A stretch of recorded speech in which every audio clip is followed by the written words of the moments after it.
आज एक महत्त्वाचा निर्णय आरोग्य विभागाच्या वतीनं घेण्यात येत आहे आणि तो म्हणजे कालपर्यंत आपण 30 ते 44 वयोगटातीलच व्यक्तींचं लसीकरण करत होतो। लसीकरणाच्या कार्यक्रमाला वेग द्यायचा आहे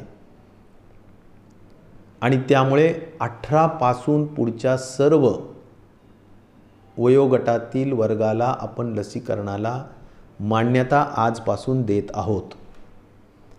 त्यामुळे महाराष्ट्राच्या तरुणाईला मला या निमित्ताने सांगावं असं वाटतं की आपण आपापल्या जिल्ह्यातील लसीकरण केंद्रावर जाऊन 18 वर्षाच्या पुढील युवक युवती पासून पुढील सर्व वयोगटातील लोकांना लसीकरण करणं आता शक्य आहे।